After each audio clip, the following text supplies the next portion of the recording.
What's up, Buja suckers? Today I'm going to be doing a video most RC influencers do when they have over like 50 to 100 RCs in their collection. But today I'm going to do mine early while I'm small and broke. I'm also going to be rating my RCs on 5 scales: speed, durability, bashing, looks, and overall fun. So if you like it, subscribe, hit that bell notification. Let's get right into it. So this baby right here is my Reflex 14B. And this is my second hobby grade RC to my collection. And honestly, there's not that much to say about it because it's broken. But when it wasn't broken, it was fast. So unfortunately, I was never able to calculate its speed. But if I were to estimate on how fast I would say stock right out the box, it hit a top speed of around 40-45 miles per hour. Not bad for this little buggy. For durability, it's clearly not that durable since it's broken. Not a basher. Not a basher at all. Strictly track and asphalt. It does look like it may be able to take a beating though, with the camber links and the shocks. I love that shock tower right there though. It's like appreciate the beautiful green that covers the top, and then the racing stripes. It just completely complements the car. The spoiler looks amazing. Honestly, for overall fun, for the 3 days that I had it, it was a lot of fun. I'm not gonna lie. It was lively, and its steering servo was just phenomenal. Like, the steering out the box, I had no problem with it. And honestly, I would highly recommend this car. It's a beautiful car, beautiful truggy, amazing for the track.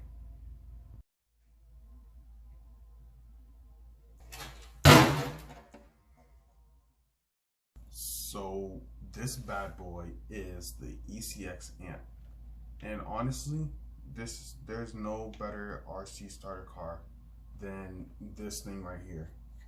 I personally nominate this as the best starter RC car on the planet. This was my first ever hobby grade RC, and I have no regret. Okay, for speed, it's actually one of the reasons why this is a perfect starter hobby RC. If you pop a 4,000 milliamp battery in there, then you're topping out at around 25 miles per hour with this thing, stock out the box. Yo, this thing is a beast with durability. Like, it's insane. It's honestly insane. I think I've had this thing for around 4 to 5 years when I started getting into hobbies with hobby RCs, and I haven't broken a single thing on here. Some parts have like come loose, and that's it. Scratches, dirt.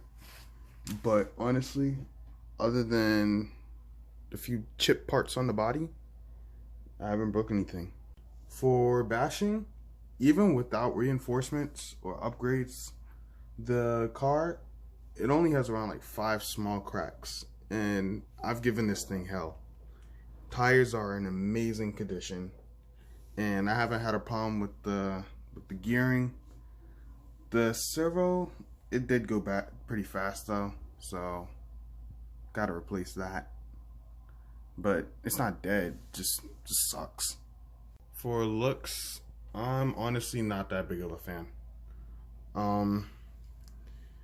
It's plain, and I always love my RCs with a wing, and this thing doesn't even have a mount for it, so you know, not that big of a fan.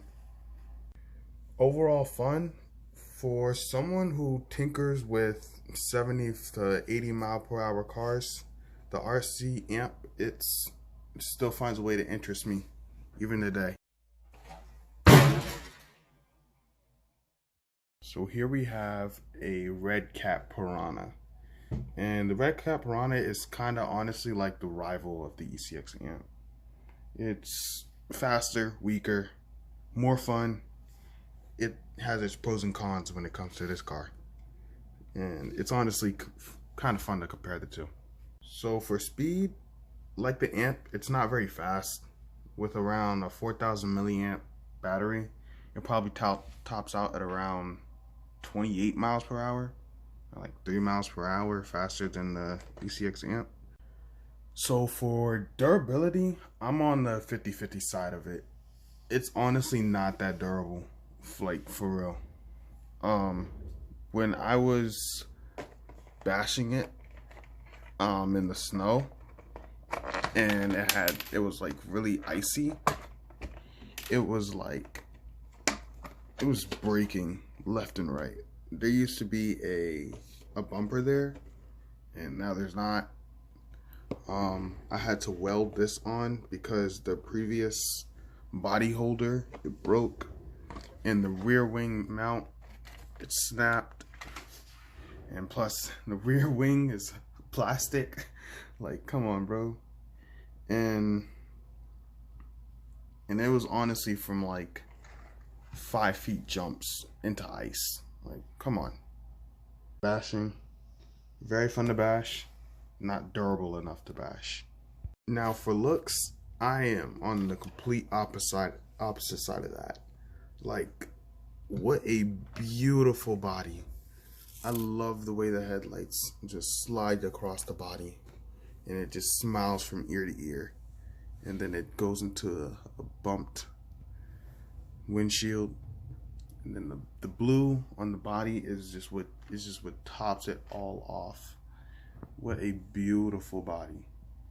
For overall fun, when I was running it, I had loads of fun, even with the parts breaking and even when the battery died fast. But with proper upgrades, the Redcap piranha could live up to its name and honestly be a monster. So I'm done with dropping them in, because now we're on to the big boys, you know, with metal chassis and everything. So, you know, can't be slamming that on my desk and making the whole house shake. But I'm gonna keep this one short, because if I go off, I'm not gonna stop on this one. So for speed, it's actually enticingly fast, with an estimated top speed of around 33 to 35 miles per hour with a 4,000 LiPo. And I never got tired of like hearing it roar down the street when it was working. No, not a basher, not a basher, not at all. So out of looks, the Cobra has to be my second favorite looking car. I love the way it has the decals, just with the monster decals, is just a sexy fresh color that really makes the car just pop. I wish the car was as good as its body, but hey, everything can't be perfect. For overall fun, I just want to say this car is it's just not for my environment. I don't have any tracks around me, so it is just simply not working with where I'm at.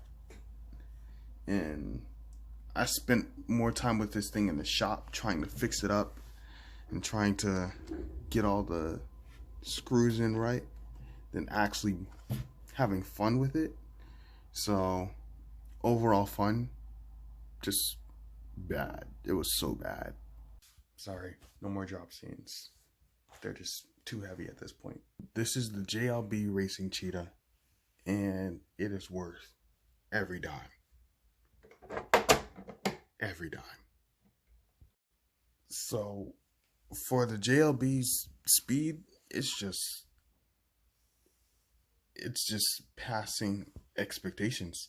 It's 3S, and it's topping out at nearly 55 miles per hour.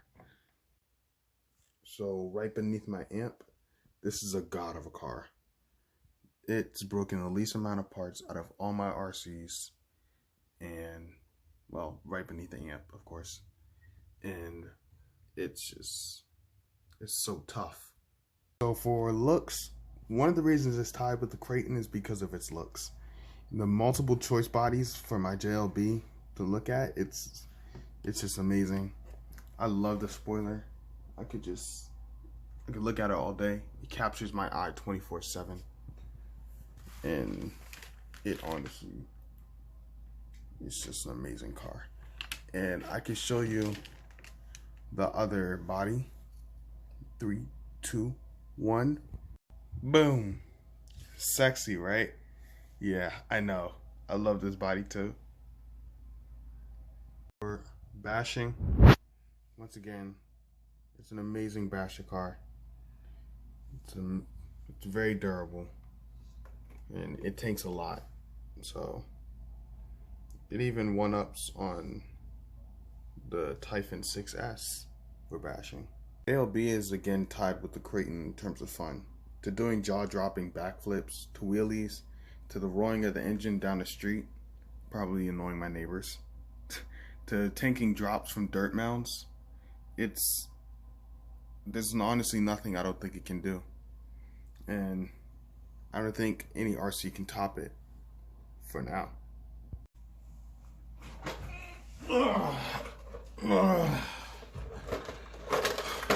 Big boy in the house. So we kind of already touched bases on the Creighton before, but now here's a proper introduction. So for speed right out the box, the Creighton is actually surprisingly slow. Topping out at a top speed of around like the same as the JLB with around 50 miles per hour. It's actually not that good for a 3S to match a 6S. And it's actually pretty embarrassing. But honestly, when that optional pinion gear is in, this thing turns into a beast. They do live up to their legendary name of having insane durability on their cars. And with being slammed to the trees and flung down the street carelessly into curbs, the Creighton brushes it all off with minor scratches, and it's honestly an amazing car. But it does have a weak spot. Right on the front arm holders, it's pretty weak. If I can focus. If it'll focus, please.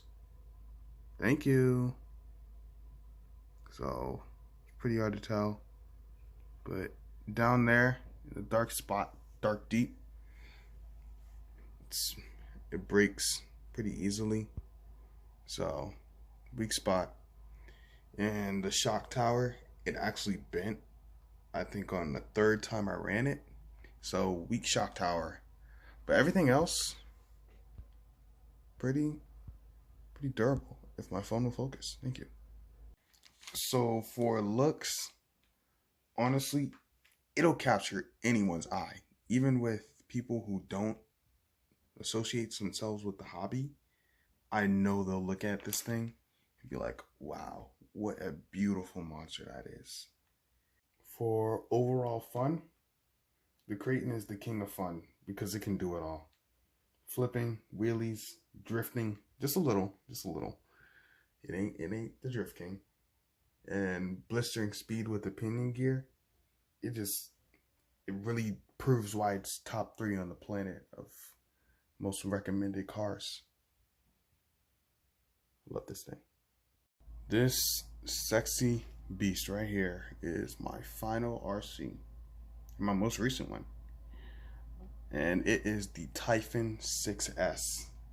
And it's amazingly fast druggy. Not only is it amazingly fast, it is the fastest RC I own, and it probably will be for a long time. So in terms of speed, it's godly. It tops out around 65 miles per hour straight out the box, charged battery of course, and with the optional pinion gear, it tops out at around 75 miles per hour, and it's a beast in its own class. So for durability, I mean, for a fast car that's going around 75 miles per hour, you're gonna need a strong body, right? And that's exactly what the Typhon has. It rarely breaks, and it's honestly around the same league as the Creighton, maybe a little bit more. And it does unfortunately have the same weak spot as the Creighton. That's why I got a aluminum part for it. That's what I was trying to show on the Creighton. So I haven't really bashed the Typhon because I've been trying to take good care of it. This is one of my most precious RCs, so I don't really want to see it break. And the parts for it are not cheap. And, you know, for a broke boy, you know. But anyway, so it, I mean, its durability speaks for its bashing sense, though. So there's not really much I can say about it being bashed. So yeah, good basher, I guess.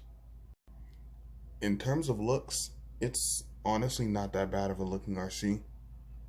Maybe if the body was a little bit slimmer, then it'd be more appealing.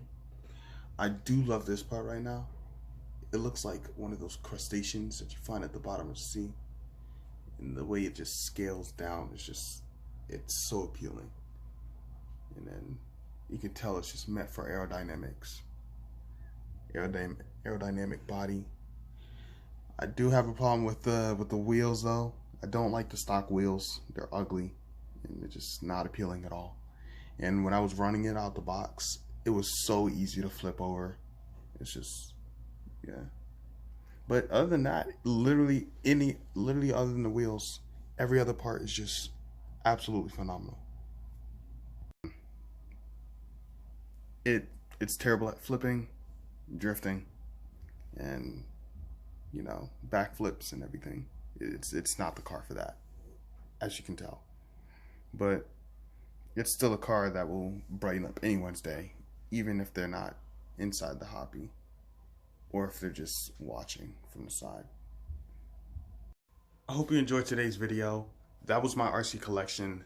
Those are the things that make me happy, that brighten my day, and that make me want to bring content to you. So I hope you enjoyed the video. Like and subscribe, hit that bell notification, give me money, please. And I'll see you another day.